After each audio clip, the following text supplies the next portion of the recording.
Hello bankers, very very good evening to all of you. Welcome back. So आज के session के अंदर हम लोग बेसिकली कंटिन्यू करने वाले हैं अपना discussion based on BFM subject. Okay, so अभी तक 3 सेशन मैं ऑलरेडी आपके लिए प्रोवाइड कर चुका हूं। आई होप आप लोगों ने सारा डेटा कंज्यूम कर लिया होगा। ठीक है, तो अगर किसी ने पास्ट के सेशन नहीं देखे तो प्लीज़ उनको जरूर देखिएगा। सो वो आपको हेल्प करेंगे आने वाले एग्जामिनेशंस के अंदर। ठीक है, सो आज अगेन हम लोग मॉड्यूल ए के ऊपर बात करेंगे। जैसे मैंने आपको स्टार्टिंग में भी बताया कि module A and module B, these are the most important areas for your CIB BFM paper. क्यों, इसके पीछे का लॉजिक क्या है वो भी हमने समझा। मार्क्स वाइज हम लोग बात नहीं करते, प्रिपरेशन वाइज हम लोग बात करते हैं। ठीक है, मार्क्स वाइज हो सकता है कि आपको इक्वल वेटेज आपका मिले सारे सब्जेक्ट से, but module C and module D जो काइंड ऑफ रिवीजन आपका है मॉड्यूल ए एंड बी का, तो अगर आप ए और बी को बहुत अच्छे से पढ़ लेते हैं तो सी और डी में आपको ज्यादा प्रॉब्लम नहीं आएगी। ठीक है, तो मॉड्यूल ए के ऊपर ही आज के जो क्वेश्चन है जिसमें facilities for exporter and importers, जिसके ऊपर हम लोग बात करने वाले हैं। ठीक है, इसके अलावा एक्सटर्नल कमर्शियल बोरोविंग, इसके अलावा जो हम लोग बात करेंगे कुछ मिक्स क्वेश्चंस के भी आपको जो इसमें देखने के लिए मिलेंगे। ठीक है, तो आइए शुरुआत करते हैं क्वेश्चंस की। पहला क्वेश्चन जो आपके स्क्रीन के ऊपर आ रही है। ठीक है, सो India's export trade is facilitated by dash and which function under dash ministry. ठीक है, तो इंडिया में अगर हम लोग बात करें खासकर एग्जिम पॉलिसी का। ठीक है, सो एग्जिम पॉलिसी कौन निर्धारित करता है? आपका directorate general of foreign trade. ठीक है, डीजीएफटी जिसको हम लोग बोलते हैं। ठीक है, directorate general of foreign trade. देखो, दो मेजर आपकी यहाँ पे बॉडीज हैं। एक आपका डीजीएफटी जो एक्सपोर्ट इंपोर्ट पॉलिसी को डिसाइड करता है। ठीक है, दूसरा आरबीआई जो कहीं ना कहीं पेमेंट एंड सेटलमेंट या डॉक्यूमेंटेशन से रिलेटेड जो एरियाज हैं उनको हैंडल करता है। ठीक है, ऐसा नहीं कि सिर्फ दो ही इन्वॉल्व हैं, बहुत सारी पार्टीज, बहुत सारे मिनिस्ट्रीज, 3 मिनिस्ट्रीज और बहुत सारे अलग अलग बॉडीज इन्वॉल्व हैं। So will talk about those also. ठीक है, तो ये किसके अंदर आता है? तो ministry of commerce and industry. So that means option C will be right answer for this particular question. ठीक है, without any doubt. I hope सबको क्लियर होगा। अब यहाँ पे ये चार्ट आपको समझना बहुत जरूरी। ठीक है, सो डायरेक्टली आपके बुक से ये चार्ट आपका लिया गया है। ठीक है, तो जिसमें अगर हम लोग बात करें मिनिस्ट्रीज का, सो वी हैव 3 मिनिस्ट्रीज। पहला आपका ministry of finance, ministry of commerce and industry, ministry of electronic and IT. ठीक है, ये 3 मिनिस्ट्रीज आपका जो एक्टिवली पार्टिसिपेट रहते हैं, जिसमें आरबीआई मिनिस्ट्री ऑफ फाइनेंस के अंदर, इसके अलावा सीबीआईसी, ठीक है, central board of indirect taxes and custom, जो आपको यहाँ पे मिलेगा। आरबीआई के अंदर we have authorised dealers category 1, category 2, category 3। तो ये हमने आपके सारे समझे थे। कैटेगरी 1 जिसमें नॉर्मल कमर्शियल बैंक। ठीक है, कैटेगरी 2 आपका जिसमें आरआरबीज एंड कुछ अदर आपका कोऑपरेटिव बैंक जो इसमें कैटेगरी 1 में नहीं है, और अपग्रेडेड एफएफएमसी। ठीक है, आपका फुल फ्लेज मनी चेंजर्स जो हो। ठीक है, ऑथराइज डीलर्स कैटेगरी 3 आपका जिसमें फाइनेंशियल इंस्टीट्यूशन या डीएफआई जिनको हम लोग बोलते हैं, लाइक एग्जिम, सिडबी, ये सब आपको देखने के लिए मिलेंगे। ठीक है, दूसरी तरफ मिनिस्ट्री ऑफ कॉमर्स जिसमें आपका DGFT, director general of foreign trade, and SEPC. ठीक है, ये किसके लिए? आपका सॉफ्टवेयर के लिए, सर्विसेज के लिए। गुड्स के लिए आपका डीजीएफटी एंड सर्विसेज के लिए एसईपीसी, सॉफ्टवेयर टेक्नोलॉजी पार्क का, sorry, service export promotion council जिसको हम लोग बोलते हैं। ठीक है, एंड तीसरा आपका ministry of electronic and IT, तो जिसमें आपका सॉफ्टवेयर के लिए है। ठीक है, सॉफ्टेक्स के थ्रू जो आपका होता है। ठीक है, that is software technology park of India. ठीक है, तो ये कुछ मेजर इंस्टीट्यूशंस और बॉडीज और डिपार्टमेंट्स और मिनिस्ट्रीज जो कहीं ना कहीं फॉरेन ट्रेड से रिलेटेड आपका जो चीजें होती है उनको डिसाइड करते हैं। राइट, तो ये थोड़ा सा ध्यान रखेंगे सभी लोग। आगे बढ़ते हैं। A startup can raise ECB. ECB is a maximum up to dash per financial year. अगर यहाँ पे स्टार्टअप के लिए क्वेश्चन नहीं होता, इन जनरल क्वेश्चन होता, तो what will be your correct answer? It is 750 million US dollar. ठीक है, नॉर्मल कैटेगरी के अंदर कितना है आपका? 750 मिलियन यूएस डॉलर। बट अगर किसी कंपनी को सेंट्रल गवर्नमेंट के द्वारा स्टार्टअप का टैग मिला है, so they can raise up to 3 million US dollar per financial year. ठीक है, तो इनका जो लिमिट है वो कितना है? ये फाइनेंशियल ईयर की हम लोग लिमिट की बात कर रहे हैं। ठीक है, so for normal company it is this, और आपका फॉर स्टार्टअप आपका जिसमें ये कैटेगरी आपको देखने के लिए मिलेगा। ठीक है, सो under the automatic method all qualifying qualifying borrowers can raise ECB up to 750 million or equivalents, ठीक है, 750 million US डॉलर और equivalents. That means अगर वो किसी दूसरी करेंसी के अंदर आपका रेज कर रहे हैं, so it is equal to 750 million US dollar, ठीक है, अगर खासकर यूरोज में या किसी अदर करेंसी में. So entities designated as startup by central government on the other hand are limited to raising a maximum of 3 million US dollar or equivalent per financial year. तो please इन दोनों का ही आपको ध्यान रखना है. नेक्स्ट वन, अगेन ये question again बहुत बहुत बहुत इंपॉर्टेंट है, so I mark this star, ठीक है, तो ये स्टार वाला क्वेश्चन हमारा है, ठीक है. So how often can a corporation in the manufacturing industry issue ECB with in 1 year minimum average maturity period, ठीक है. So you will definitely face one question based on minimum average maturity period, right? So in general for ECBs external commercial borrowing जो होती है, अगर वो without if and but, without किसी condition आपसे पूछता है, सो your answer will be 3 years including startups, ठीक है. इन जनरल कितना होता है आपका, 3 साल होता है, ठीक है. अब यहाँ पे ना बहुत सारी कंडीशंस है, ये 10 साल तक भी होता है, 7 साल भी होता है, 5 साल भी होता है, it can B 1 year also. अब 1 year का केस क्या है, एक तो मैन्युफैक्चरिंग, दूसरा अगर उसके अंदर आपका कोई जो पार्टनर है, इक्विटी पार्टनर है, दैट बिलोंग्स टू फॉरेन, ठीक है, एक मतलब एक foreign equity, foreigner equity partner भी आपका उस कंपनी में, तो उसके थ्रू अगर हम लोग फंड्स रेज कर रहे हैं, it can B for 1 year also, right. तो when ECB utilized for working capital purpose or general corporate purpose, no. When ECB is raised from foreign equity holders and utilized for working capital purpose or general, यहाँ पे major जो आपका है ना, this is the point, ठीक है, जो यहाँ पे help करेगा. When ECB is utilized for repayment of rupee loan, this 5 years आपका generally होता है. When the ECB is utilized for repayment, no. तो क्या होगा आपका correct answer, B will be correct answer for this one. Now I will show you the complete list, ठीक है, तो मैं इसका पूरा लिस्ट आपको शो करूंगा, एंड वो लिस्ट आपका जहां से at least 7 to 8 type of question आपका डिजाइन किए जा सकते हैं, ठीक है. कैसे हो सकता है उसके ऊपर हम लोग आपका बात करेंगे, ठीक है. सो ECB is obtained from foreign equity investor and used for working capital need and और जनरल कॉर्पोरेट पर्पसेस, राइट. तो ये आपका लिस्ट है जो मतलब जहां जो अगेन काफी काफी इंपॉर्टेंट है आप सभी के लिए, ठीक है. So minimum average maturity period, so minimum average maturity period will be 3 year including borrowing by startup, ठीक है. अगर कोई भी कंडीशन नहीं दिया है तो आपका आंसर होगा 3 years, ठीक है, इन जनरल. दूसरा, मैन्युफैक्चरिंग सेक्टर कंपनीज में raise ECB with a minimum average maturity period of 1 year up to 50 million US dollar और its equivalent per financial year. देखिए मैन्युफैक्चरिंग को हम थोड़ा और ज्यादा बढ़ावा देना चाहते हैं, मतलब जो हमारी गवर्नमेंटल पॉलिसीज हैं, तो वहां पे उनको ये रिलैक्सेशन दिया गया है, ठीक है. ECB is raised from foreign equity holder and utilized for working capital purpose or general corporate purpose or repayment of rupee loan raised domestically for purpose other than capital expenditure, so it is 5 year, ठीक है. तो यहाँ पे आपका ये 3 condition plus this, ठीक है. कोई जरूरी नहीं कि मैन्युफैक्चरिंग या अदर्स कोई भी हो, ठीक है. सिंपल सा आपका कंडीशन, कोई भी नॉर्मल कंपनी अगर वो आपका एक्सटर्नल कमर्शियल बोरोविंग के थ्रू फंड्स रेज कर रही है और उसमें इक्विटी पार्टनर आपका फॉरेनर है, उसके थ्रू रेज हो रहा है, और पर्पस क्या है, अदर देन कैपिटल एक्सपेंडिचर, मतलब इन्वेस्टमेंट नहीं है, बल्कि जो इंडिया में उसने लोन लिया है उसका रीपेमेंट है, या जनरल कॉर्पोरेट पर्पस है, अदर्स, ठीक है.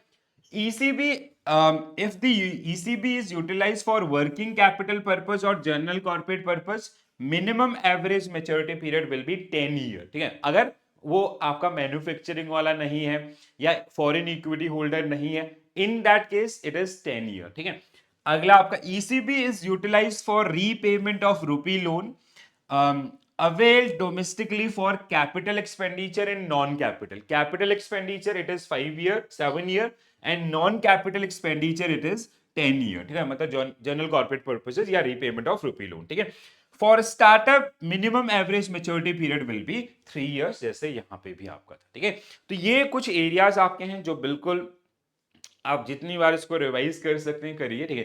तो ऐसे पॉइंटर्स मैं आपको जब भी रखता हूं तो उससे एक एक सिंगल स्क्रीन जहां से मल्टीपल क्वेश्चंस होते हैं और पूछे जाने की जो प्रोबेबिलिटीज होती है ना वो बहुत ही ज्यादा आपको देखने के लिए मिलेंगे, ठीक है। तो मैं इसलिए बड़ा बड़ा स्टार यहाँ पे लगा देता हूँ। आई होप कि आप सभी लोग इसको सीरियसली लेंगे और आने वाले एग्जामिनेशन में ये आपको हेल्प करेगा, ठीक है।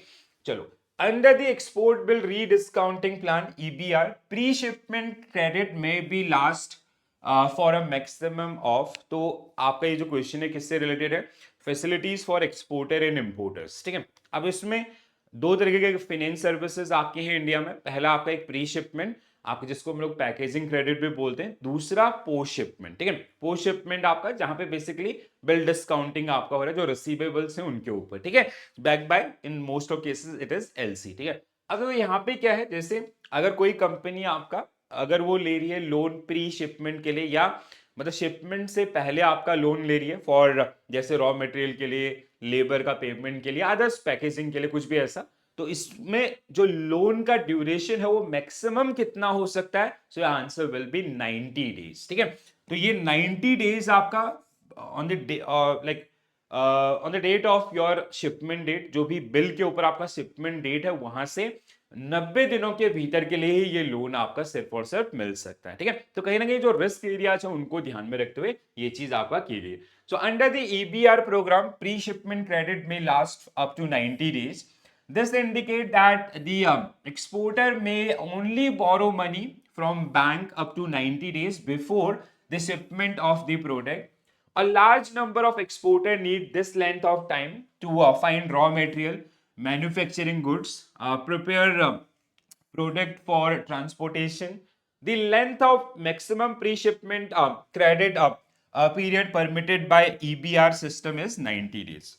और ये रखने के पीछे का रीजन आपका क्या है कि कहीं ना कहीं आपका किसी भी लॉस को आपका बैंक के अंदर वो फेस ना करें, वो सारे एरिया। अब थोड़ा सा इसको डिटेल में जाएंगे क्योंकि इंपॉर्टेंट एरिया है, ठीक है। So the RBI first introduce the scheme for export finance in 1967.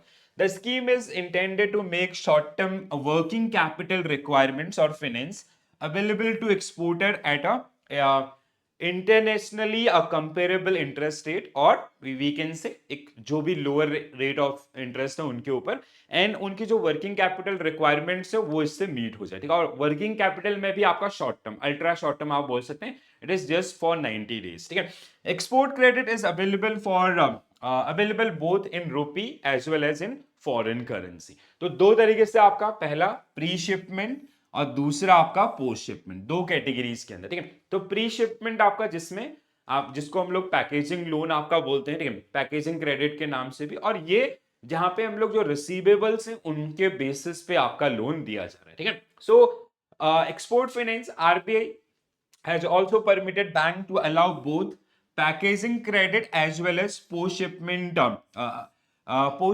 advances to exporter in Indian rupee as well as in foreign currencies.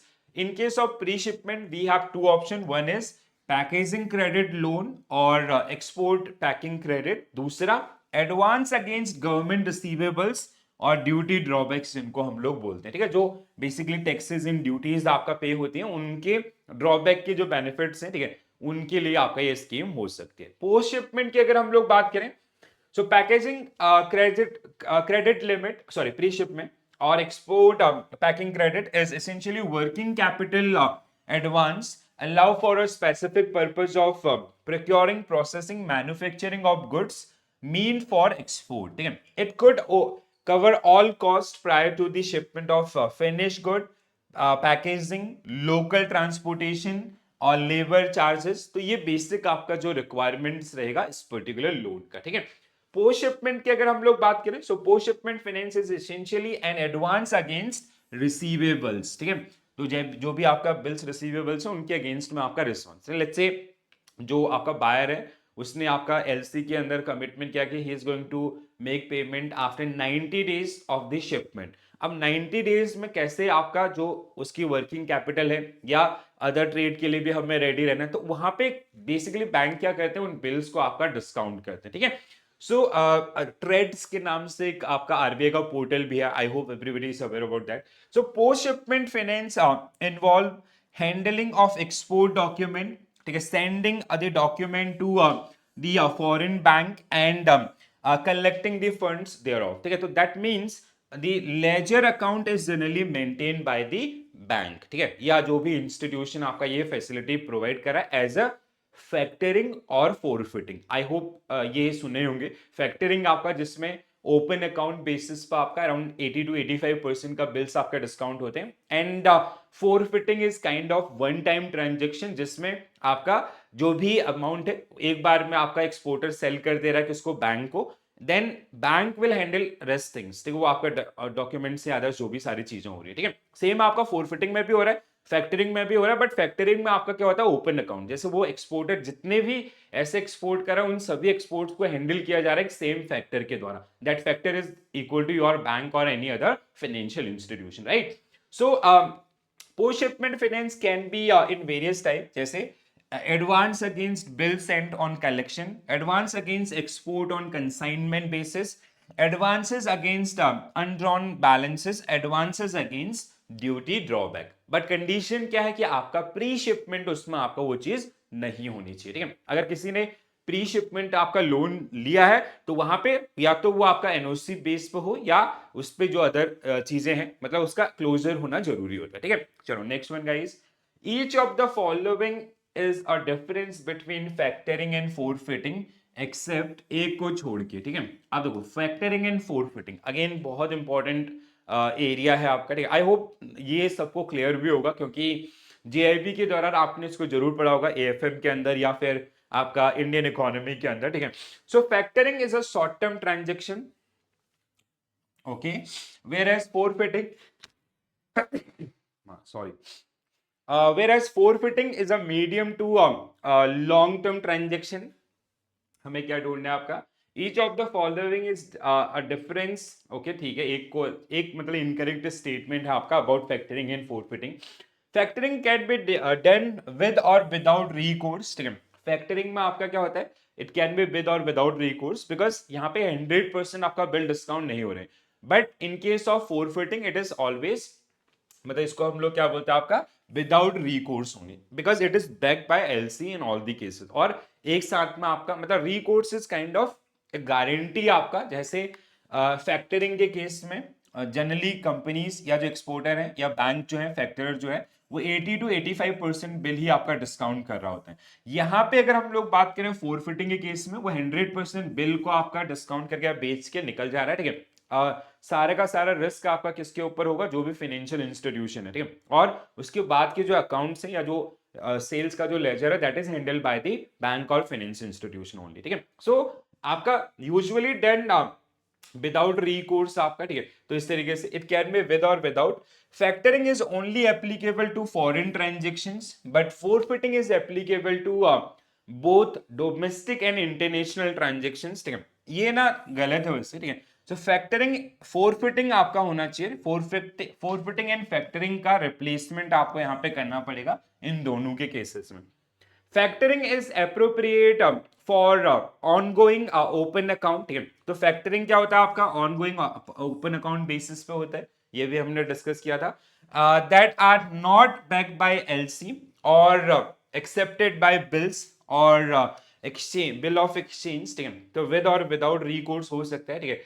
Whereas forfeiting is appropriate for one-time transactions that are backed by LC.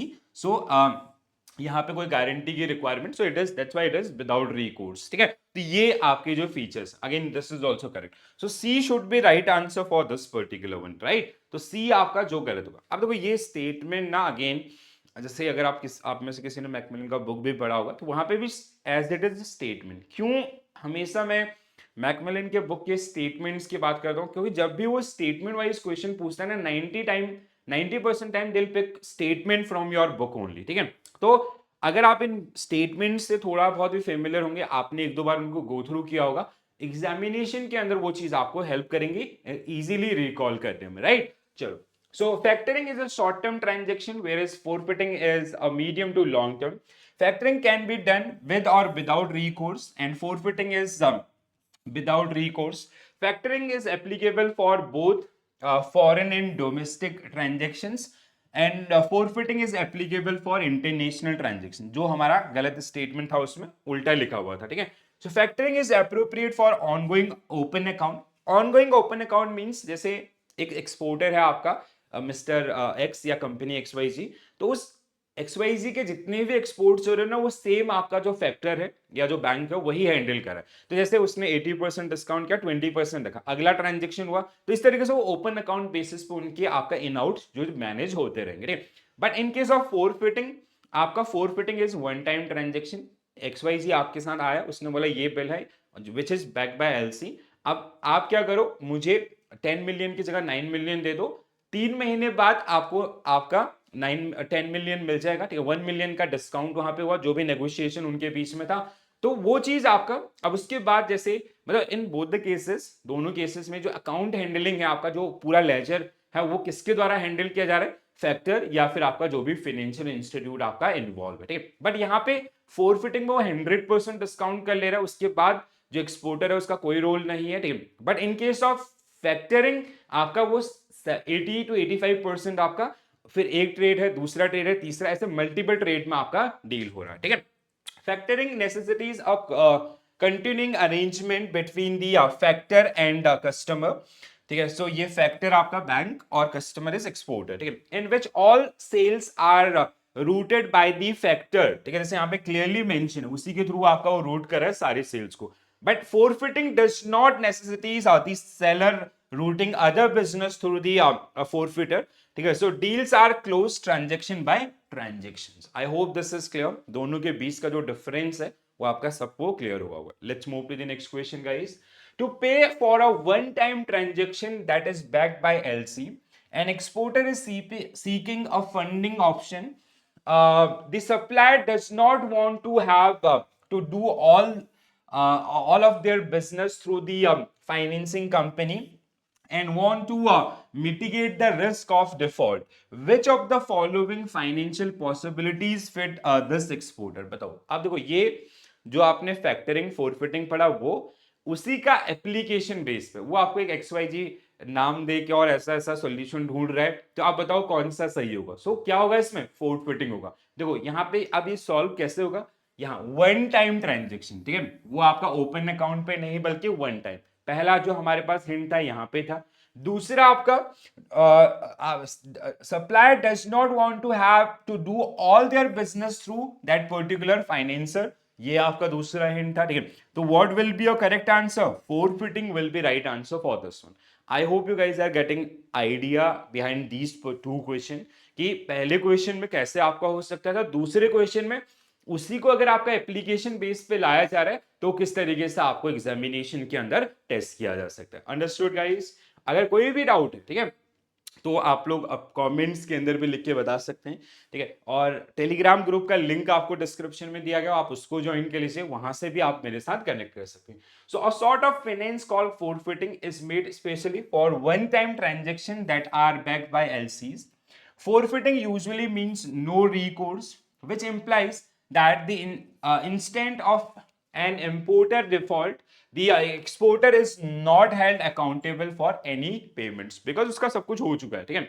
और वो exporter जो है वो deal में से exit करके discount पे बेच के निकल चुका है। Now this is a responsibility of forfeiter, right. चलो अगला, तो it can be defined as a mechanism for financing by discounting of export receivables without recourse to the exporter or seller for a medium term on a fixed rate basis, ठीक है। जैसे 10 million USD का आपका bills receivables का था, ठीक है, ये आपका बिल था, ठीक है, उसको उसने 9 मिलियन USD में आपका बेसिकली क्या किया, डिस्काउंट करके निकले, ठीक है। Suppose that this bill was for 6 month, 6 महीने के बाद उसको ये पेमेंट मिलनी थी, तो उसने बोला यार मुझे आप 9 मिलियन दो, ठीक है, ये जो 6 महीने बाद 10 मिलियन मिलेगा ये आपका है, और आगे इसके बाद इस अकाउंट को हैंडल करने की जो रिस्पॉन्सिबिलिटी है या पूरा जो लेजर अकाउंट है वो आपके द्वारा देखा जाएगा। मतलब जो अकाउंट से डॉक्यूमेंट्स और followups everything is done by the forfeiter, right. चलो next one. So forfeiting is the purpose by financial of medium term export claim on the buyers without recourse। ये ना, ये जो पॉइंट है ना, recourse और with or without recourse, मतलब factoring can be with or without recourse but forfeiting is always without recourse, ध्यान रखिएगा इसको, ठीक है। so take की बेनिफिट्स कैसे हैं आपका, take away political and commercial risk associated with export receivables, make available 100% finance against the invoice drawn, ठीक है। इसके अलावा freedom from credit administration and follow up, cost saving on export credit insurance beside related paper work, fix rate of financing, ठीक है। जो भी आपका था जितने पे भी, जैसे मैंने 10 मिलियन का 9 मिलियन में आपको एक एग्जांपल दिया, so that is the case of fix rate of financing, ठीक है। तो जहां पे एक्सपोर्टर आपका वो डील करके they are exiting from that particular transaction. Next one, what is the eligibility to open diamond dollar account, ठीक है। तो ये भी आपका जो क्वेश्चन है कहां से है, facilities for exporters in India. अब diamond exporters and importers in India, diamond dollars, ठीक है। तो पहले तो ये किसके लिए, आपका जो डायमंड, आपका जो डायमंड का कारोबार करते हैं, ठीक है। So those who generally deals in diamonds, it can B आपका जेम्स एंड ज्वेलर बिजनेस, और it can B like how we generally do diamond business in India. Basically, we import the raw diamonds, then हम लोग उसको क्या बनाते हैं, we convert it into jewelries and others, then हम उसको export करते हैं। अब देखो इनका जो business है ना, वो साइकिल पे चलता है। डायमंड आ रहा है, और अब वो डायमंड सिर्फ इंडिया में सेल नहीं हो रहा है, वो अक्रॉस द वर्ल्ड सेल हो रहा है, ठीक है। तो इनकी जो रिक्वायरमेंट है वो काफी तेज होती है, ठीक है, और जो वैल्यूज है काफी अच्छी। अब हमने क्या किया कि जो आपके ऐसे डायमंड, आपका डायमंड डीलर्स जिनका पास्ट में हमारे साथ हिस्ट्री काफी अच्छा है, ठीक है, एंड जिनका क्रेडिट वर्दिनेस बोलो या जो रिलेशन आपका बैंकिंग सिस्टम के साथ काफी अच्छा है, तो उनको एडिशनली फैसिलिटेट करने के लिए आपका एक अकाउंट दिया जिसको नाम दिया डायमंड डॉलर अकाउंट, ठीक है, जिसमें at a time they can have 20% आपका, जिनको एक ऑप्शन दिया गया कि अगर ओवर रेमिटेंस की रिक्वायरमेंट है वो कर सकते हैं। जो इंटरेस्ट रेट है वो कंपैरेटिवली क्या होंगे, लो होंगे आपका, ठीक है, और उनका कहीं ना कहीं जो आपका अगर उनको फंड्स की रिक्वायरमेंट है तो इजीली अवेलेबल होगा और काफी फास्ट एंड फ्यूरियस वे में आपका किया जाएगा, ठीक है। So exporters importer dealing in raw and polish diamonds और डायमंड स्टडेड ज्वेलरी, ठीक है, बिल्कुल उन्हीं के लिए है सिर्फ ये, ठीक है। Exporter importer should have a track record of at least 2 year, बहुत इंपॉर्टेंट पॉइंट है ये, 2 year in import export of diamond this and average annual turnover is of rupees 3 crore और above during the preceding 3 licensing years, ठीक है। ये तीसरा, ये दो पॉइंट बहुत ज्यादा इंपॉर्टेंट है, so please do remember this one. So what will be your correct answer, all of the above will be right answer for this one, ठीक है।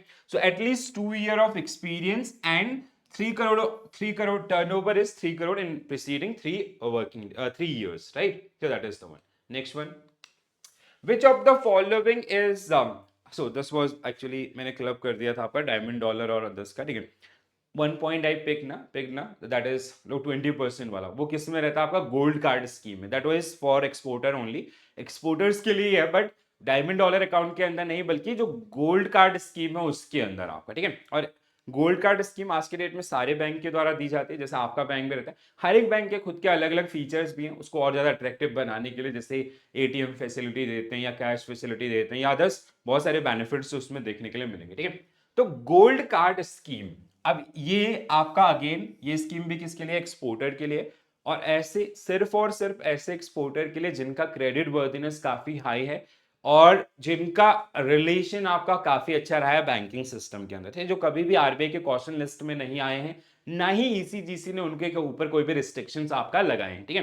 तो ऐसे जो वैल्यू एक्सपोर्टर्स है उनको फैसिलिटेट करने के लिए gold card scheme, right. So standby limit at least 20% of the assessed limit is made available to help with the sudden orders that require urgent credit, ठीक है। तो ये कैसा हो गया गोल्ड कार्ड स्कीम, जैसे किसी को हमने 1 करोड़ का लिमिट दिया है नॉर्मल, अब उसमें एक 20% का आपका एडिशनल, कि अगर जैसे उसको 1 करोड़ 20 लाख का पेमेंट करना है, सो बाय यूजिंग दैट कार्ड, तो आपका जो मतलब सडन फाइनेंस रिक्वायरमेंट है, उसकी क्रेडिट रिक्वायरमेंट्स है, वो आपका मीटअप हो सके। पहली चीज करेक्ट है, ठीक है। बैंक में consider waiver of collateral and exemption from ECGC insurance and waiving collateral requirement based on the credit worthiness and track record of the card holders, ठीक है। this is also correct, ठीक है। तीसरा, the applicable interest rate under gold card scheme will not be higher than the bank standard rate of interest on export credit, जैसे normally आपका 10% है, तो it will be lower than 10%, simple सा, तभी facility है, ठीक है, तो ये अच्छे एक्सपोर्टर है, ठीक है। The issuing bank, may decide to provide customer the option of adding more value to their card through supplemental services, including ATM, internet banking, international debit and credit cards. तो ये additional आपके जो रहते हैं. So all these statements are correct about your gold card scheme. तो gold card scheme के बारे में, ठीक है, तो गोल्ड कार्ड स्कीम जो कि डिजाइन किया गया आपका किसके लिए, जो वैल्यू एक्सपोर्टर्स, ठीक है, जो मतलब कहीं ना कहीं जिनका ट्रैक रिकॉर्ड काफी अच्छा है, ठीक है, और आरबीआई के क्वेश्चन लिस्ट में नहीं है, ठीक है. इसके अलावा क्रेडिट वर्थिनेस के बेसिस पे आपका ये अलॉटमेंट जो देखने के लिए मिलेगा, ठीक है. तो सेम चीज आपके सेम पॉइंटर्स हैं, ठीक है. सो जो हमने ऑलरेडी डिस्कस कर लिया. Next one, what is the maximum period that a borrower can avail the reporting delay by paying the late submission fee in conformity with the reporting requirement for external commercial borrowing. ठीक है. तो ये जो late submission फी है ना, अगर आप इसको जमा करते जा रहे हो 30 दिन के बाद, आप इसको 1 साल 2 साल 3 साल 5 साल 10 साल कितना भी समय ना वहां तक भी खींच सकते हैं. बट जो लेट सबमिशन फी है वो आप उसमें लगाते जाएंगे, और अगर आप उनको टाइमली बेसिस पे पे करो, so there is as such no time bound. ठीक है. तो क्या होगा आपका आंसर, बियॉन्ड आपका 30 days, beyond 3 years from the date of due date of submission. The only condition is in conformity with the reporting requirement. The only concern is maximum period a borrower can avail reporting delays by paying the late submission fee. ठीक है, इन confirmative with this. ठीक है. तो अगर आप late submission फी पे करते जा रहे हो, so there is no problem. ठीक है, यहाँ पे लिखा भी होगा. और borrower who complies with ECB regulation in all other respect may legally excuse a reporting delay by paying late submission fee. Reporting delays can occur up to 30 days or after the submission of deadline and sometime even longer than the 3 years. ठीक है. सो सरकार बोली कि आप पैसा देते जाओ, कोई दिक्कत नहीं, आप जितना डिले करना करो. ठीक है. सो सिंपल सा मीनिंग. अगला, what is the minimum average maturity period if external commercial borrowing are used for working capital purpose or business purposes. ठीक है. तो क्या होगा, 10 ईयर्स आपका. ठीक है. So what will be your correct answer for this one, 10 years. ठीक है. अब ऐसे ही बिल्कुल आपके भी फिंगर टिप्स पे ये होने चाहिए. ठीक है. क्योंकि ये स्टेटमेंट हमने अभी बहुत सारे स्टेटमेंट्स मैंने आपको दिखाए थे, तो उसमें से एक क्वेश्चन मैंने आपका पिक करके दे दिया. वो आपका जो minimum average maturity period, difficulty कहां पे होगी, जब वो आपको दे देगा कि which of the following statement is incorrect about minimum average maturity period for ECB. अब वहां पे 4 स्टेटमेंट मिलेंगे, एक ही गलत होगा, 3 सही होंगे. और ये स्टेटमेंट ऐसे है ना जो एक दूसरे के साथ मिलते जुलते हुए. ठीक है. तो प्लीज अच्छे से उस पार्ट को आपका डिस्कस कीजिएगा, देखिएगा. ठीक है. अगला, ECB borrowers are allowed to park ECB proceed in term deposit with authorized dealers category 1 bank in India for a maximum period of dash. अब देखो क्या होता है, जैसे there is a Indian company जिसने ECB आपका रेज किया, suppose that $10 million का. ठीक है. Suppose that they raise that particular fund from US market. अब वो जो $10 million है ना, उसका प्रोसीड मतलब उसका जो यूजेस है आपका, सपोज दैट किसी भी रीजन की वजह से अगर आपको वो डिले होता है, ठीक है, so they can hold that particular money in with आपका ऑथराइज्ड डीलर्स कैटेगरी 1 बैंक, और उस पर वो इंटरेस्ट भी रिसीव कर सकते हैं एज अ टर्म डिपॉजिट, उसको रख सकते हैं. बट यहाँ पे ऐसा नहीं कि आप लाइफ टाइम उसको रख सकते हैं. ठीक है. There is a limit of 12 months. ठीक है. सो मैक्सिमम कितने समय के लिए आपका, so your answer will be 12 months, right? So C will be correct answer for this particular one. Please do remember. So borrower of ECBs are permitted to store ECB proceed in term deposit with authorized dealers category 1 bank in India for a maximum of 12 months. These term deposits should be kept free and cleared. Free and clear का मतलब क्या है, उनके against में आपने कोई कहीं पे आपने उसको प्लेज नहीं किया, उनके अगेंस्ट में कोई लोन या अदर्स नहीं लिया गया. ठीक है. That is the condition. Next one, which of the following assertion about the rules governing ECB is false. ECB के संबंध में जो गाइडलाइंस हैं उनमें से कौन सा आपका ये सही नहीं है. ठीक है. पहला, hedging principal and coupon by financial instruments is a prerequisite for borrowers, ECB borrowers. It can be, बिल्कुल सही है. ठीक है. ECB currency is freely convertible between any two freely convertible foreign currency as well as to Indian currency. This is also true. ठीक है. Guarantees for ECB may be issued by Indian Bank, All India Financial Institution and NBFCs. ये completely wrong है. ठीक है. तो this statement is 100% wrong. RBI ने आपका clear cut instructions आपका दिया है इंडियन बैंक्स को. ठीक है. इंडियन बैंक्स आपका all India financial institutions like DFIs, NBFCs कि आप किसी भी ईसीबी परचेज के लिए आपका किसी भी प्रकार के कोई भी गारंटी इशू नहीं करेंगे. ठीक है. क्योंकि देखो यहाँ पे एक तो अमाउंट बहुत बड़ा होता है, रिस्क आपका काफी ज्यादा इन्वॉल्व है. तो दिस इज कंप्लीटली इनकरेक्ट. ठीक है. The amount of ECB that startup identified by the central government कितना था आपका 3 million US dollar और equivalent. This is also true. So only incorrect statement is option C आपका. ठीक है. So option C गलत क्यों है?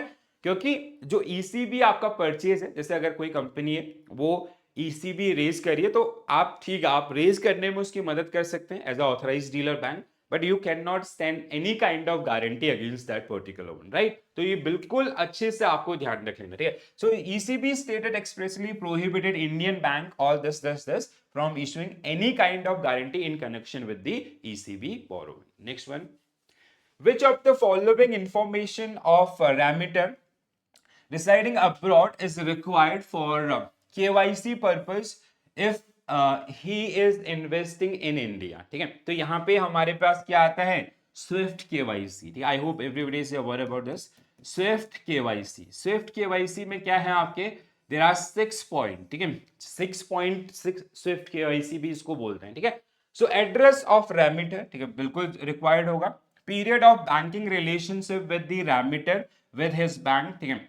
रजिस्ट्रेशन नंबर चाहिए होगा, नेम ऑफ रेमिटर चाहिए होगा. ठीक है. तो ये सारे ही चाहिए होंगे हमें. ठीक है. So there is a point called 6 point KYC SWIFT. ठीक है. तो इसको हम लोग क्या बोलते हैं? 6 पॉइंट केवाईसी स्विफ्ट. ये सारे याद रखिएगा. हाँ, बहुत इंपॉर्टेंट है. ठीक है.